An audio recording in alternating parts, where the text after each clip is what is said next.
The Pickwick Papers, or The Posthumous Papers of the Pickwick Club, by Charles Dickens, published 1837. Chapter 1. The Pickwickians. The first ray of light which illumines the gloom and converts into a dazzling brilliancy that obscurity in which the earlier history of the public career of the immortal Pickwick would appear to be involved is derived from the perusal of the following entry in the Transactions of the Pickwick Club, which the editor of these papers feels the highest pleasure in laying before his readers, as a proof of the careful attention, indefatigable assiduity, and nice discrimination with which his search among the multifarious documents confided to him has been conducted. May 12th, 1827. Joseph Smiggers, Esquire, P.V.P., M.P.C., Perpetual Vice President, Member, Pickwick Club, presiding.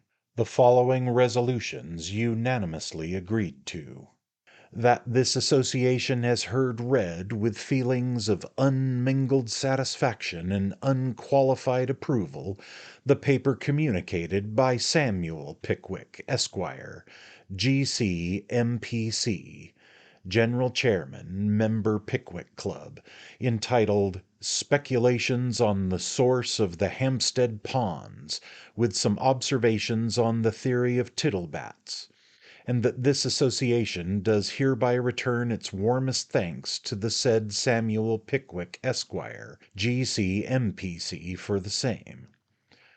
That while this association is deeply sensible of the advantages which must accrue to the cause of science from the production to which they have just adverted, no less than from the unwearied researches of Samuel Pickwick, Esquire, G.C., M.P.C., in Hornsey, Highgate, Brixton, and Chamberwell, they cannot but entertain a lively sense of the inestimable benefits which must inevitably result from carrying the speculations of that learned man into a wider field, from extending his travels, and consequently enlarging his sphere of observation, to the advancement of knowledge and the diffusion of learning.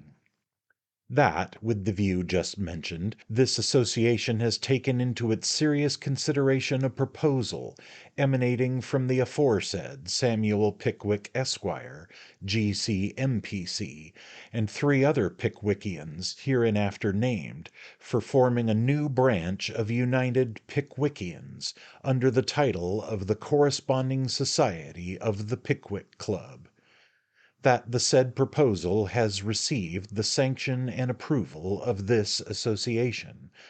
That the Corresponding Society of the Pickwick Club is therefore hereby constituted, and that Samuel Pickwick, Esquire, G.C., M.P.C., Tracy Tupman, Esquire, M.P.C., Augustus Snodgrass, Esquire, M.P.C., and Nathaniel Winkle, Esquire, M.P.C., are hereby nominated and appointed members of the same, and that they be requested to forward, from time to time, authenticated accounts of their journeys and investigations, of their observations of character and manners, and of the whole of their adventures, together with all tales and papers to which local scenery or associations may give rise, to the Pickwick Club stationed in London. That this association cordially recognizes the principle of every member of the corresponding society defraying his own travelling expenses, and that it sees no objection whatever to the members of the said society pursuing their inquiries for any length of time they please upon the same terms. That the members of the aforesaid corresponding society be and are hereby informed that their proposal to pay the postage of their letters and the carriage of their parcels has been deliberated upon by this association, that this association considers such proposals worthy of the great minds from which it emanated, and that it hereby signifies its perfect acquiescence therein. A casual observer, adds the secretary, to whose notes we are indebted for the following account, a casual observer might possibly have remarked nothing extraordinary in the bald head and circular spectacles which were intently turned toward his, the secretary's face, during the reading of the above resolutions. To those who knew that the gigantic brain of Pickwick was working beneath that forehead, and that the beaming eyes of Pickwick were twinkling behind those glasses, the sight was indeed an interesting one.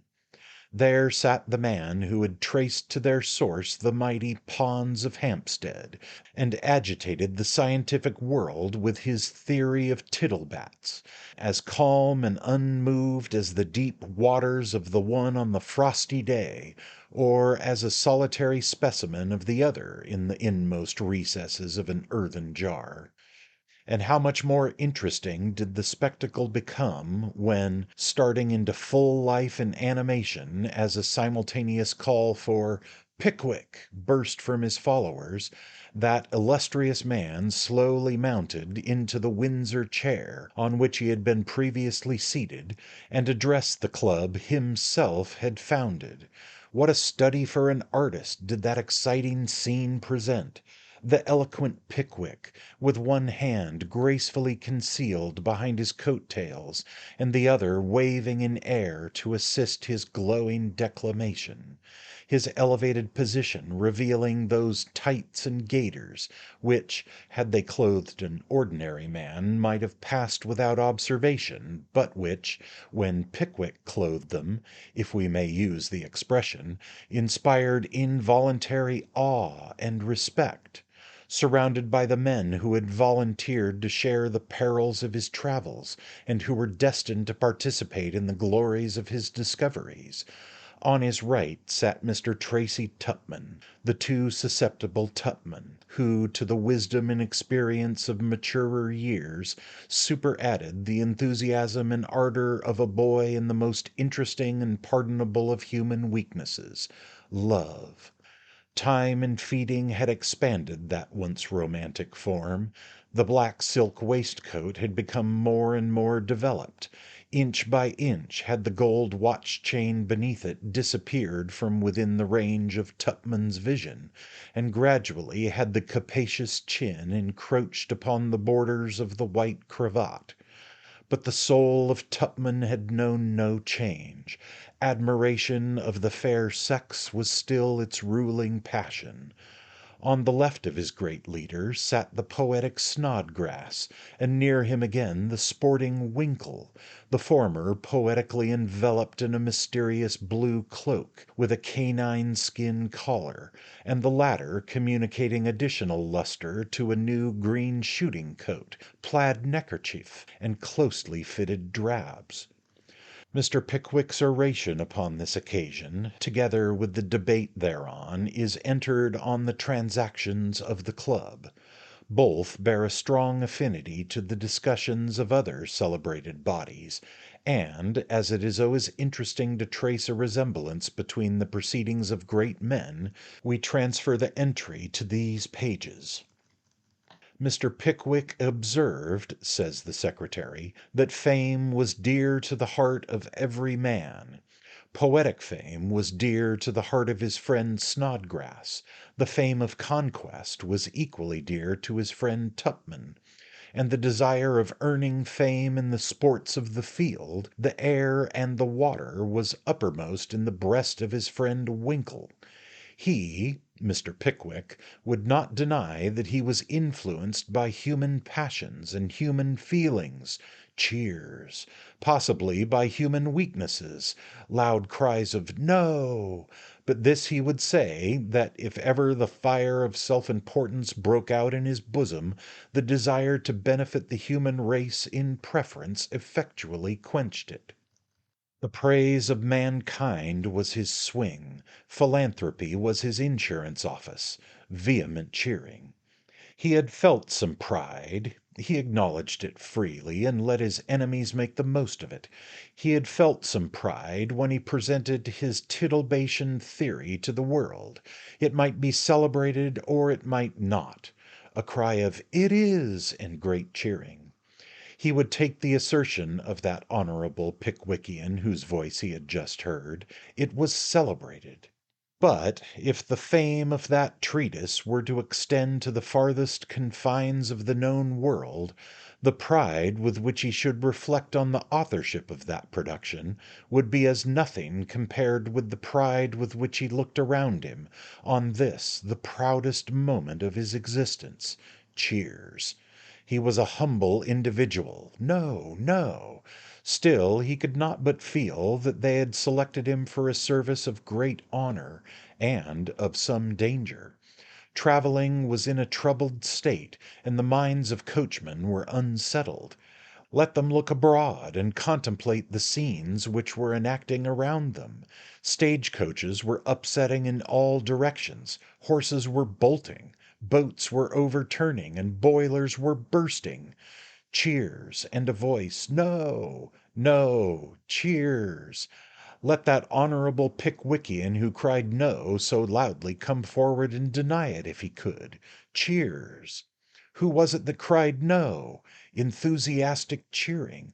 Was it some vain and disappointed man, he would not say haberdasher, loud cheers, who, jealous of the praise which had been, perhaps undeservedly, bestowed on his, Mr. Pickwick's, researches, and smarting under the censure which had been heaped upon his own feeble attempts at rivalry, now took this vile and calumnious mode of— Mr. Blotton of Aldgate rose to order. Did the honorable Pickwickian allude to him? Cries of "Order! Chair! Yes! No! Go on! Leave off!" etc. Mr. Pickwick would not put up to be put down by clamor. He had alluded to the honorable gentleman. Great excitement. Mr. Blotton would only say then that he repelled the honorable gentleman's false and scurrilous accusation with profound contempt. Great cheering. The honorable gentleman was a humbug. Immense confusion, and loud cries of "Chair!" and "Order!" Mr. A. Snodgrass rose to order. He threw himself upon the chair. "Hear!" He wished to know whether this disgraceful contest between two members of that club should be allowed to continue. "Hear! Hear!" The chairman was quite sure the honorable Pickwickian would withdraw the expression he had just made use of. Mr. Blotton, with all possible respect for the chair, was quite sure he would not. The chairman felt it his imperative duty to demand of the honorable gentleman whether he had used the expression which had just escaped him in a common sense. Mr. Blotton had no hesitation in saying that he had not. He had used the word in its Pickwickian sense. Hear! Hear! He was bound to acknowledge that, personally, he entertained the highest regard and esteem for the honorable gentleman. He had merely considered him a humbug in a Pickwickian point of view. Hear! Hear! Mr. Pickwick felt much gratified by the fair, candid, and full explanation of his honorable friend. He begged it to be at once understood that his own observations had been merely intended to bear a Pickwickian construction. Cheers. Here the entry terminates, as we have no doubt the debate did also, after arriving at such a highly satisfactory and intelligible point. We have no official statement of the facts which the reader will find recorded in the next chapter, but they have been carefully collated from letters and other MS authorities, so unquestionably genuine as to justify their narration in a connected form.